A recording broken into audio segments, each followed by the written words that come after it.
Sinisikap po nating makapag-live sa ating gawain dahil ang nais po ng Lord ay to spread His word. Hindi lang po dito sa atin. Kukunti man po tayo, pero sa pamagitan po ng platformang ito, sa pamagitan po ng Facebook, kaya salamat din sa Kineta, kailangan natin mapalaganap ang mga salita ng Diyos. Sabi nga, hindi ko ito talaga malilimutan. Salamat po sa buhay po ni Ma'am Natalie. Sabi nga po, kung napapag-viral ng Facebook, yung mga walang kwentang video, mga walang kwentang content, bakit hindi natin mapag-viral ang Word of God?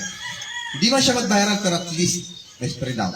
At talaganap natin sa pamagitan ng pag-live. At ito din po ay kahilingan isang kapatiran natin na nasa Samar. At gusto din po niya makakapakinig ng kanyang ng mga salita ng Diyos. Kaya yan. Muli, isang pinagpalang umaga sa ating lahat. Muli, narito po tayo sa umagang ito upang makinig ng mga salita ng Diyos.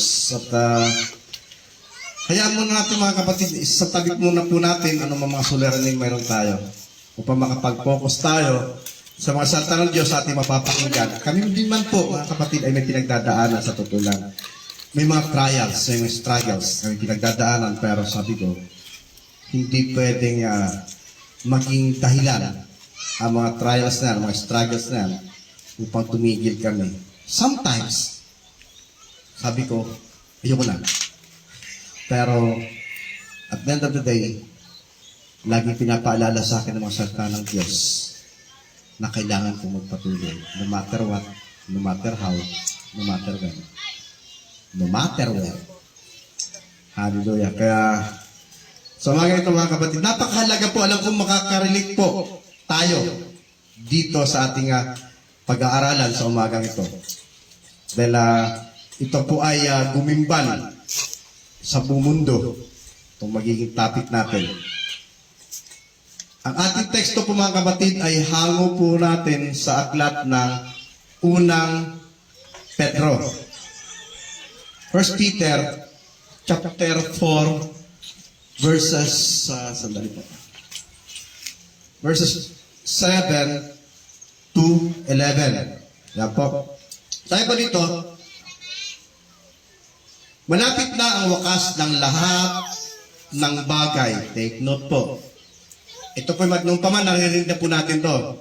Malapit na ang wakas ng lahat ng bagay, kaya't maging mapagtimpi kayo at panatilihing malinaw ang inyong pag-iisip upang kayo ay makapanalangin. Higit sa lahat, magmahalan kayo ng tapat, sapagkat ang pagmamahal ay pumapawi ng maraming kasalanan. Buksan ninyo para sa isa't isa ang inyong mga tahanan at gawin ninyo ito ng hindi mabigat sa loob. Bilang mabubuting katiwala ng iba't ibang kaloob ng Diyos, gamitin ninyo sa kapakinabangan ng lahat ang kakayahang tinanggap ng bawat isa sa inyo. Ang nangangaral ay dapat salita ng Diyos ang ipangaral. Ang naglilingkod ay dapat maglingkod gamit ang lakas na kaloob sa iyo ng Diyos upang sa lahat ng bagay siya ay mapapurihan sa pamamagitan ng Kristo. Sa kanya kapangyarihan at karangalan magpakailanman. Amen. Muli o Diyos, salamat sa iyong mga salita na iyong mapapakinggan sa umaga ito. Pagpalain mo o Diyos ang iyong salita ito. Ang kapangyarihan mo, ang presensya, patuloy na dumaloy sa pamagitan ng mga salita ito. At maranasan namin paghahari mo sa iyong mga buhay. Pinupuri ka namin ang mga pinapasalamatan ito. Ang dalangin sa tayong pangalan at ang sesya ka sa Panginoon. Amen. Amen. Okay. Ang ating pamagat sa umagang ito mga kapatid ay get ready or maging handa. Maging handa. Ang ating key question po ay bakit at papaano maghanda? Okay. December 31, 2019, alam niyo po ito, hindi po ito manilimot ng tao. 2031, 2019, December 31, 2019, pandemic was initially reported by World Health Organization. Nagsimula, December 31, 2019, nang magsimulang pag-usapan na sa buong mundo ang pandemic. January 30, 2020, sa buwan pa lang po nalipas, ang World Health Organization ay nagdeklara po na ang COVID-19 ay outbreak sa buong mundo. March 15, 2020, yata kung di po ako nagkakamali, March 15, 2020, nang ideklara o is mag-start ang lockdown dito sa atin. At talagang gumimbal na apektado lahat, hindi lang ang Pilipinas, hindi lang ang buong Pilipinas, kundi ang buong mundo dahil sa COVID-19 na yan. Tama po ba? Alam ko, naalala niyo po ito. Noong panahon mga kapatid, matanong ko po kayo, nung malaman po ninyo ang patungkol sa COVID-19, ang kaganapan at nakaganap sa dahil sa COVID-19, ano po nasa isip natin? Maraming mga spekulasyon, maraming nagsasabi, katapusan na ng mundo. Maraming nagsasabi, maghahari na ang unti-unti na pumapasok ang satanismo, yung 666, hanggang pati yung vaccine ay sinabi ng tatak na ng Diablo. Maraming mga spekulasyon, maging sa Christianity man, sa Christian world, ganun din po, hati, hindi lang hati, kundi hati-hati ang spekulasyon. Iba't iba ang spekulasyon. Iba't iba ang sinasabi patungkol sa COVID-19. Pangalawang tanong, nung panahon na mga kapatid, anong naramdaman natin? Anong naramdaman nyo? For sure, takot. Diba? Takot. Halos lahat ng tao ay natakot nung panahon na yun. Balisa, di alam kung anong gagawin. Ingat na ingat. Kung pwede lang magtago sa ilalim ng lupa, ginawa na ng tao.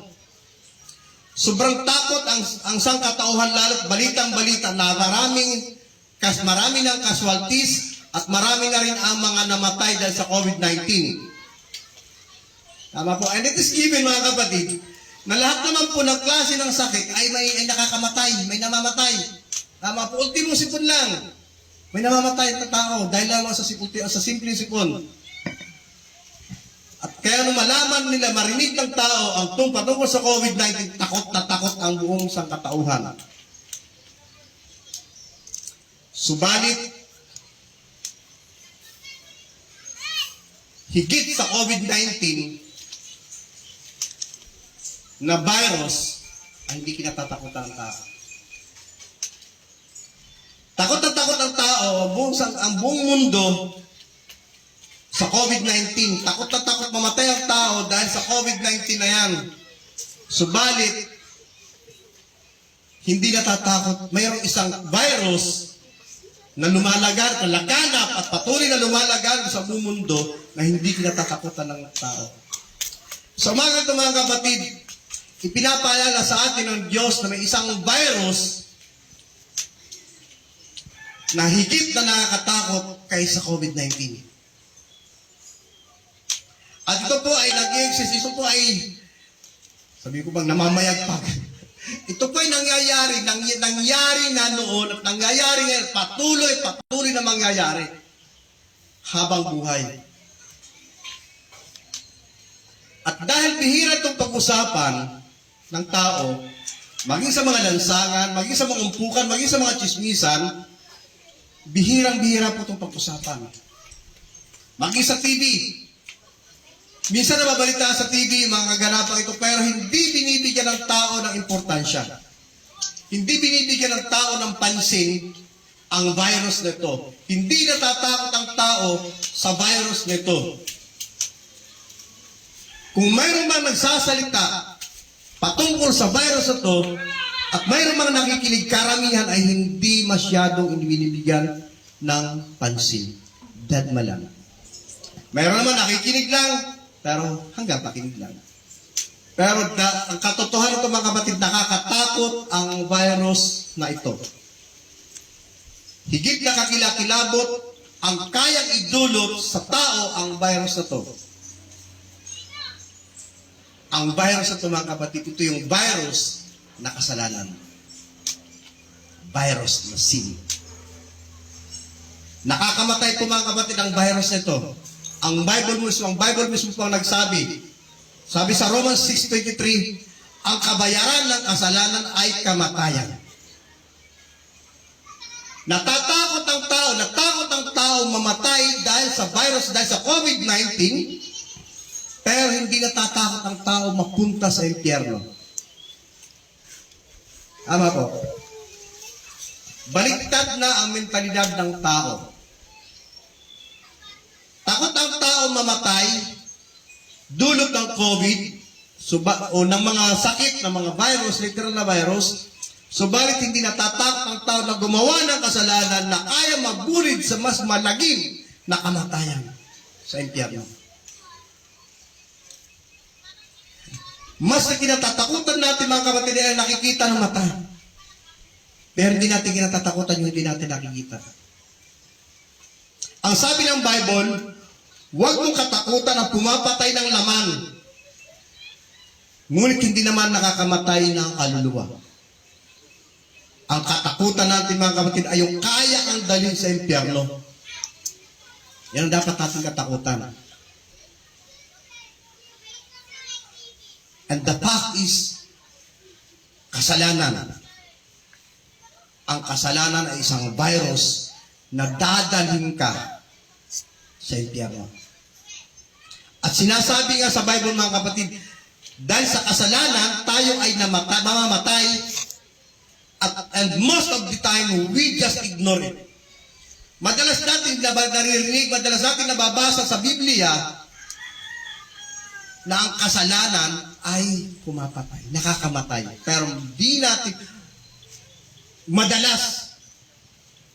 natin binibigyan ng pansin. Ini-ignore lang po natin. Kaya paulit-ulit tayo, pabalik-balik tayo sa kasalanan. Wala tayong pakialam sa kamatayan na dahil sa kasalanan. Subalit takot po tayo sa kamatayan na dulot ng sakit. Takot po tayo sa kamatayan na dulot ng sakit. Pero hindi natin alintana ang kamatayan na dulot ng kasalanan. Sabi po nila noon, ang COVID ay kayang solusyonan pag may vaccine na. At yes naman, na prevent na magkaroon ng vaccine. Subalit, ang virus na kasalanan, mga kapatid, na hindi kayang gamutin ng kahit sinong manggagamot dito sa lupa. Hindi kayang gamutin ni Manas. Hindi kayang gamutin sa Tansa Doctors. Ang virus na sin. Hindi kayang gamutin ng edukasyon o pinag-aralan ang virus na sin. Kaya po, mga kapatid, ang tanging naging paraan ng Diyos Ama upang malunasan ang paglaganap ng virus na to, ang tanging naisip niyang paraan ay ang ipadala ang kanyang kaisa-isang anak ng ating Panginoong Yesus upang siyang tumubos, upang siyang magbigay lunas sa virus na lumanaganap na to. At sabi po ng Panginoong Yesus sa John 14:6, sa John 14:6, ako ang daan, ako ang katotohanan, ako ang buhay, at walang makakapunta sa Ama kundi sa pamamagitan ko. At sabi na po ng Panginoon, mga kapatid, sa Bible, sa Romans 10:9, if you confess with your mouth that Jesus is Lord and believe in your heart that God raised Him from the dead, you will be saved. At sinasabi din po, mga kapatid, ng Bible na hindi lahat ng tumatawag ng Panginoon, Panginoon ay maliligtas. Kundi yaon lamang sumusunod sa kalooban ng Diyos. Nang ibig sabihin mga kapatid, trabaho. Trabaho. Hindi lang po tayo makikinig. Hindi lang po tayo dapat naniniwala, kundi dapat din po tayong gumagawa. Ang tanong, kailan? Hindi mamaya. Ang sagot po ay hindi mamaya, hindi bukas, hindi ngayon. Ngayon tayo dapat maghanda.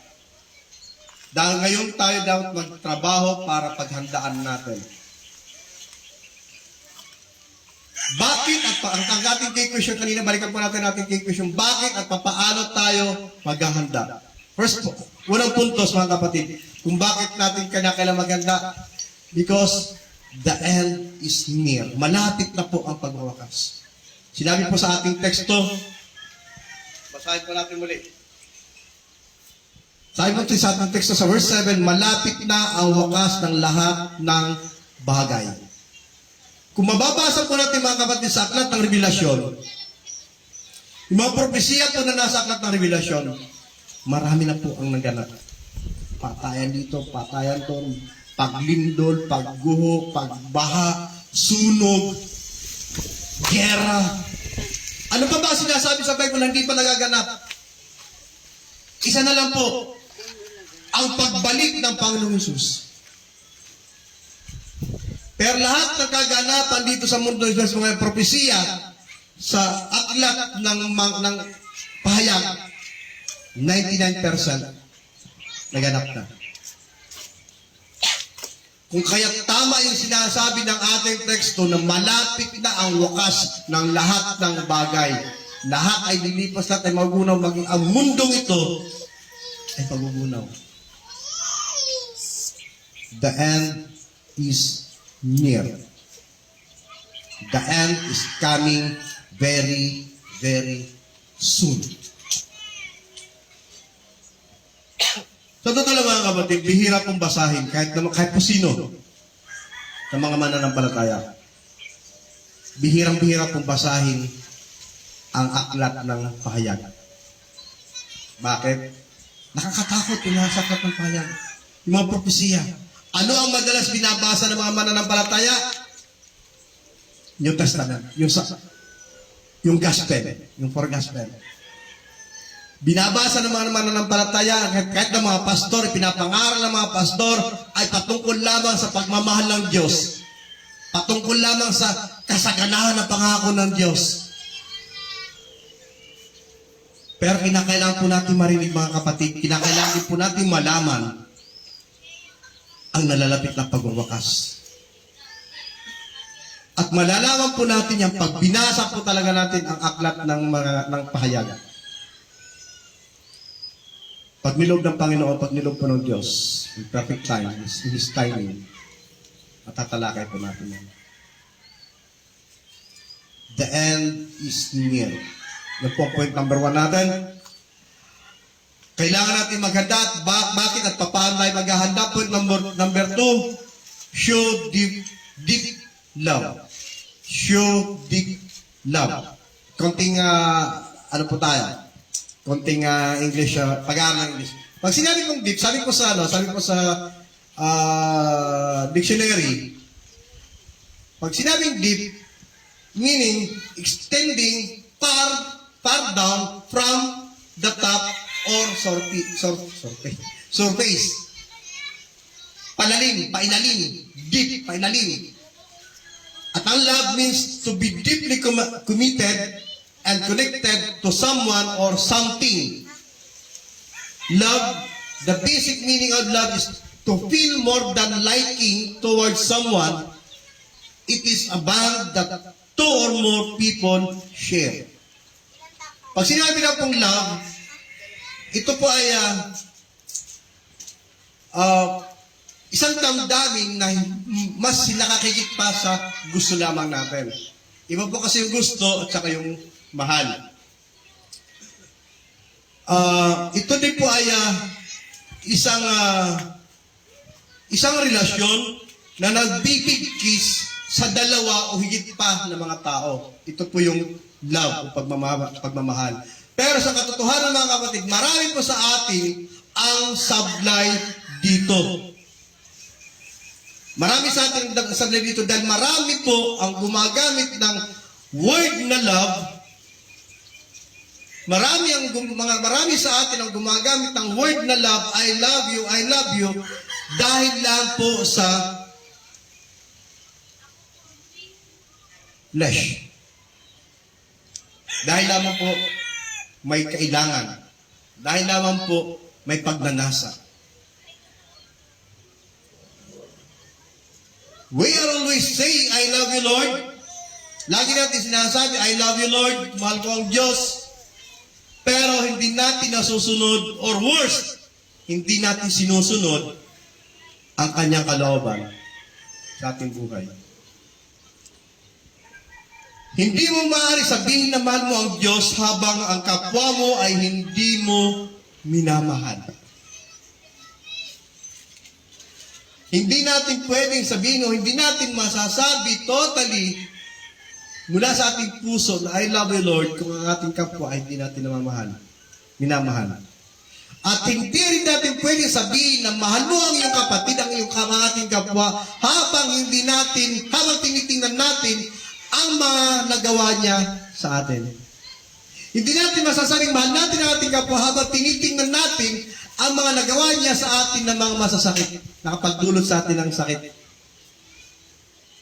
Hindi mo lubusang may bibigay sa kanyang totoong pag-ibig kung hindi ka muna magpapatawad.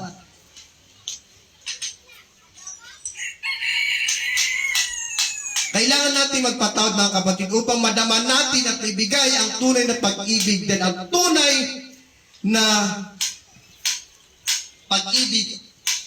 pag-ibig ay may kakibat na sakripisyo.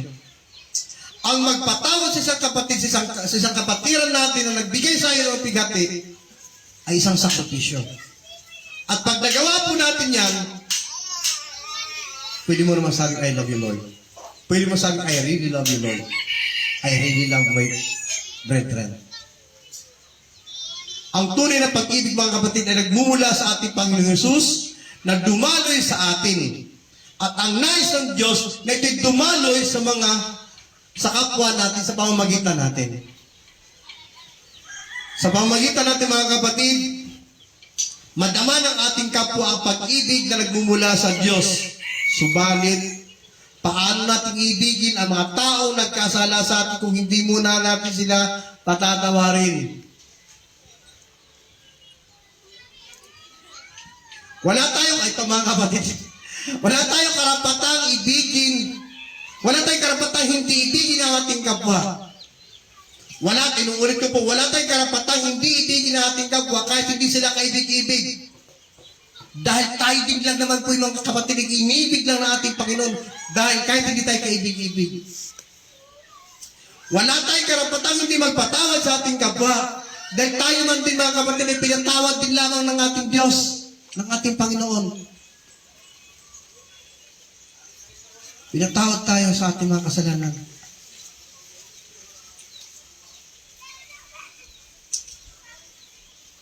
Kasama sa ating paghahanda ay ang pagpapatawad. Kasama sa ating paghahanda ay ang pag-ibig, pagbibigay ng pagtunay na pag-ibig. Pag-ibig sa ating Diyos, pag-ibig sa ating kapwa, at pagpapatawad sa ating kapwa. Dahil hindi natin masasabing totoo, hindi natin mapapatunayan na mahal nga natin ang Diyos kung di muna natin mamahalin ang ating kapwa. At hindi natin may bibigay ang tunay na pagmamahal sa ating kapwa kung hindi muna tayo magpapatawad. At yung pagpapatawad po mga kapatid, alam ko na minsan na po natin ito na pag-aralan. Kung paano maging posible ang pagpapatawad. Marami kasi mga nagsasabi, Pastor, paano ko po mapapatawad si kapitbahay ko? Grabe naman po ang ginawa sa akin yan. Grabe po, ipinahiya na ako, minalanghya pa ako. Pero, muli babalikan po natin yung sa perfect timing ng Lord po mga kapatid, babalikan po natin yung naging preaching ko po patungkol sa pagpapatawad. Dahil totoo naman po, may mga kasalanan na kung tayo lang ang sukatan natin, ang susundin, ay hindi po talaga magpapatawad. Pero kung ang sukatan na ating gagamitin ay yung sukatan ng ating Panginoon, hindi maaaring hindi natin mapatawad ang ating kapatid. Gaano man kalaki ang kasalanan na kanya nagawa sa atin. Ang point natin, mga puntos natin sa ating pag-aaral sa umaga ito, sa ating text, sa ating pamagat na, sa ating topic na maging handa, paano at bakit tayo maghanda. Unang puntos ay nalalapit ng pagwawakas. Pangalawang punto ay ipadama ang pag-ibig sa ating kapwa. Pangatlong puntos, mga kapatid, be a good steward. Be a good steward. Maging isa tayong magandang katiwala. Sabi po sa ating text to sa verses 10 hanggang 11,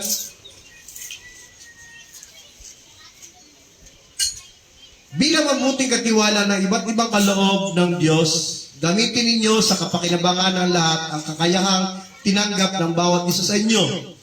Ang nangangaral ay dapat salita ng Diyos ay pangaral. Ang naglilingkod ay dapat maglingkod gamit ang lakas na kaloob sa iyo ng Diyos upang sa lahat ng bagay siya ay papurihan sa pamamagitan ni Jesucristo. Sa Kanya ang kapangyarihan at karangalan magpakailanman. Amen. Tayo lang mga kapatid ay kabahagi ng isang katawan ng ating Panginoon. Tama po. Tayo po ang tunay na tinasabing body of Christ. At ang bawat isa sa ating mga kapatid ay may kanya-kanyang tungkulin na dapat nating gawin o gampanan. Ang bawat isa sa atin ay may mga kaloob ang Diyos. At yung kaloob na yan, mga kapatid, ang nagpapahiwati kung nagsasabi sa atin kung ano ang tungkulin na ibinigay sa atin ng Diyos. At ang tungkulin nga ito ay mga kapatid, ay ang mga kaloob sa bawat isa sa atin na nagmula sa Diyos. Kung ikay marunong kumanta ka sa Kanyang kapurihan. Sabi nga sa ating binasa, kung may kaloob ka ng pagsasalita, kung may kaloob ka ng pangangaral, mangaral ka para sa Kanyang kapurihan. Kung may kaloob ka ng pagiging madaldal, kung may kaloob ka ng pagiging madaldal, maging madaldal ka para sa Kanyang kapurihan.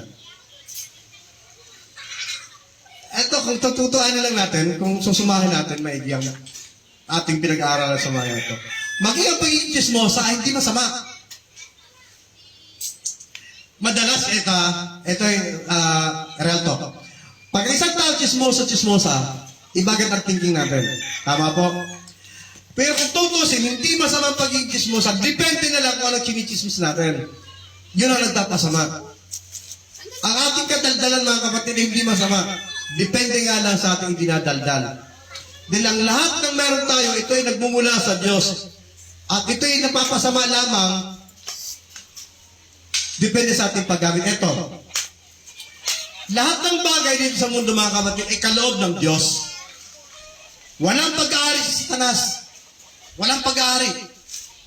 Noon nung lumaganap ang cellphone, magikan mga mismong mga lingkod ng Diyos, sinasabi ang cellphone daw ay sa kaaway.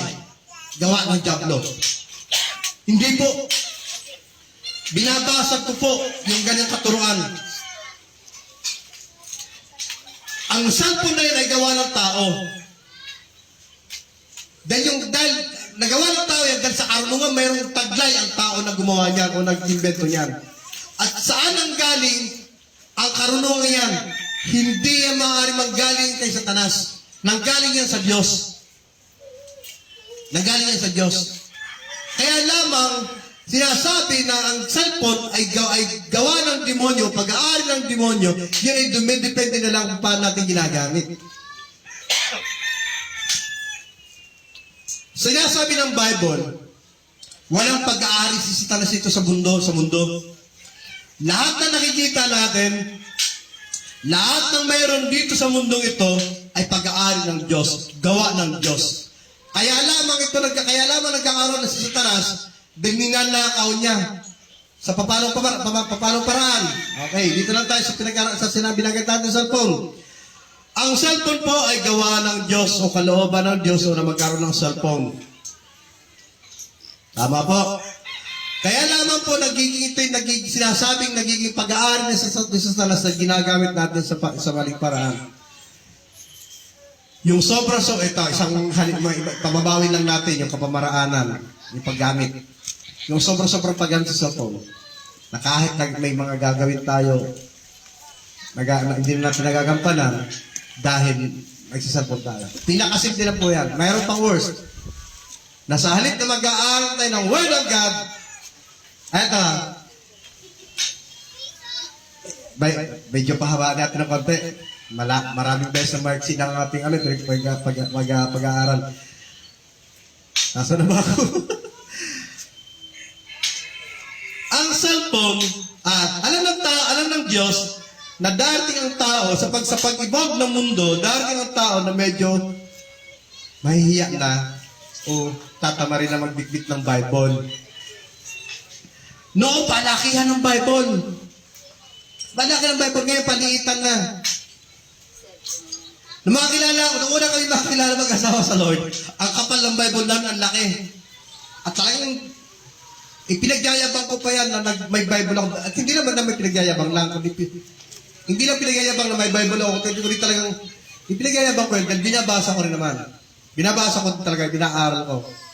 Kaya parang paglipas ng mga araw, palit ng Bible. Ngayon, si Bible, hindi ko na maikasya sa bag na dala-dala ko. Kaya ninood ng Lord na magkaroon ng Bible apps sa mga cellphone. At least may Bible. May Bible. Kaya nagiging masama sa cellphone dahil instead na yung Bible, halimbawa tulad nga na yung Bible ang ating hahalongkatin sa cellphone, Facebook ang ating kaya sinasabi ng ilan ng cellphone ay pag-aari ni Satanas. Mali po. Para ba't tayo napunta dyan? Yun. Lahat ng bagay dito sa mundo pag-aari ng Diyos at nagmula sa Diyos. Maging ang kadaldalan natin, hindi po masama ang madaldal. Hindi po masama ang chismosa. Depende naman po sa sinichismis natin. Take note mga kapatid, ibinigay sa atin ng Diyos ang mga kaloob na mayroon tayo para sa Kanyang kapurihan. Ibig sabihin, kung ang ginagawa mo ay hindi na naayon sa kalooban ng Diyos, ikaw ay nagmamalfunction na. Malfunction. Kung ikaw kamay ay nagsasalita, hindi ka na gumagawa ng hindi na tama yung ginagawa mo. Yeah. Imagine natin kamay nagsasalita. Ang kamay ginagamit natin sa paghawak, sa pagkumpas, pero pag nakarinig tayo ng kamay nagsasalita, nang-malfunction na po yan. Hindi na po yan ang kalooban ng Diyos. Kailangan na natin ipagamot ang ating sarili. Kung ikaw ay binigyan ng Diyos ng kaloob ng kadaldalan, maging madaldal po tayo sa kapurihan ng Diyos. Kung ikaw hindi nagpa-function ng tama, may something na diferensya sa iyo. Ang isang bagay, mga kapatid, isang gamit na hindi na gumagana ng ayon sa kanyang purpose, kailangan na po yan dalhin sa pagawaan. Kaya tulad ng isang amplifier natin, may power siya pero hindi tumutunog. So, kailangan ko na siya ipagawa. Pag hindi na ipagawa yan, kailangan itapon, palitan ng bago. Kaya pag hindi na po tayo nag-function ayon sa kalooban ng Diyos sa atin, pag hindi na tayo nag-function ayon para sa kapurihan, karangalan ng ating Diyos, kailangan mo nang ipagawa. Kinakailangan mo na ipagamot. Kinakailangan mo na ang ating Panginoon. Kinakailangan mo na magsara ng kanyang salita. Pero kung hindi tayo nabago, nagpatuloy tayo, dahil yun ang gusto natin. Tulad na sinabi ko kanina, ang isang bagay, isang gamit na hindi na kayang gawin ng technician, unang mekaniko, unang manggagawa, kinakailangan na siya itapon. Pag hindi ka na nabago, pag hindi na tayo nabago, kailangan natin palitan. Kinakailangan na tayo palitan dahil hindi ka nakapamilya, hindi pa kapuso. Ikaw na yung sinasabi, nag-iisang ikaw. So, naniniwala ako mga kapatid na wala sa atin dito niyan. Hindi man ngayon, pero at least sa ating mga puso, andun yung desire natin na magbago. Hindi man natin magawa ngayon, hindi man natin magampanan ngayon, at least sa ating mga puso, andun yung ating pagnanais na makapaglingkod sa Lord. Andun yung ating pagnanais na makapagbigay ng karangalan sa ating Diyos. Ang lahat ng bagay ay pinoproseso. Hindi po isang pitik lamang ay ganun kadali ang pagbabago. Hindi sa isang pitik lamang ay ganun lang kadali ang sumunod sa kalooban ng Lord. Tulad na sinabi ko na noon pa mga kapatid, ang paglilingkod sa Lord ay proseso at ang pagsunod sa kalooban ng Diyos ay hindi agad bed a process. Tulad ng naging ilustrasyon ko noon, ang isang uod o yung caterpillar na gumagapang sa katawan ng rosas, ng halaman ng rosas, bago niya maabot, umarating yung bulaklak ng rosas, ang daming tinik na kinakailangan daanan. Kinakailangan niyang iwasan, kinakailangan niyang malagpasan, bago niya maabot yung bulaklak ng rosas. Ganun po sa paglilingkod sa Lord. Kaya huwag po tayong mag-alala, huwag tayong mangamba, huwag tayong mawala ng pag-asa kung sa tingin natin ay meron pa tayong mga kahit ako man, hanggang sa ngayon, pinoproseso pa rin po ng Diyos ang aking sarili. May mga lapses, may mga pagkukulang, may mga kamalian, may mga pagsablay. Pero hindi ang kahalagang maganda lamang po sa Diyos ang kapurihan, hindi po ako nag-i-stay sa kung saan ako nadapa. Babangon ako sa tulong, gabay ng Banal na Espiritu, ibinabangon niya muli ako upang magpatuloy.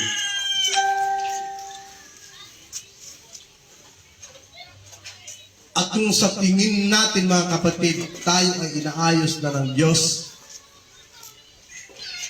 at ang desire ng ating puso ay magpaayos talaga sa Diyos, magsaya tayo, maggalak tayo. Dahil ibig sabihin, tagumpay tayo. Malaya na tayo mula sa kasalanan. Yes, nakakagawa, pero at least ang ating puso ay nakatuon sa ating Diyos. Sa ating pagtatapos mga kapatid, gusto ko lang pong ipaalala sa lahat ang sinasabi ng aklat ng Hebreo 4:12. Sabi po dito, ang salita ng Diyos ay buhay at mabisa.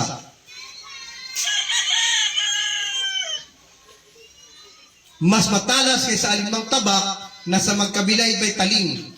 Ito'y tumatagos maging sa kaibuturan ng kaluluwa at espiritu ng mga kasukasuan at buto at nakakaalam ng mga iniisip at binabalak ng puso. Ganun po kamakapangyarihan mga kapatid ang salita ng Diyos. Kaya kung sa umaga ito, ano man ang naramdaman mo, dahil sa mga narinig mo, magpasalamat po tayo. Kung nakaramdam ka ng kagalakan, dahil sa mga salitang ating napakinggan, magpasalamat tayo sa Diyos. Yan ibig sabihin, kumikilos ang Diyos sa ating mga buhay. Kung wala kang naramdaman mga kapatid, kausapin mo ang Diyos. Lord, anong gusto mong ipayuhatid sa akin? Kung nakaramdam ka naman ng sakit, dahil sa mga narinig natin sa umagang ito, magpasalamat ka higit sa Diyos. Bakit po? Mayroong gustong gawin ang Diyos sa buhay mo. Kumikilos ang Diyos sa buhay mo. Gustong kumilos ang Diyos sa buhay. Gusto niyang pumasok sa buhay mo. Nga lang, pinoproseso ka niya. Ano man ang ating naramdaman sa umagang ito, ipagpasalamat natin sa Diyos. Huwag kayo tumingin sa pastor nyo. Huwag kayo tumingin sa kapitbahay nyo. Huwag kayo tumingin sa mga kamag-anak nyo, mga kaibigan nyo, mga kapatid nyo. Tumingin lamang tayo sa Diyos. Dahil maaaring, hindi na maaaring, kundi madalas, maging ang ating mga kasama sa bahay ay ginagamit upang tayo subukin ng Diyos.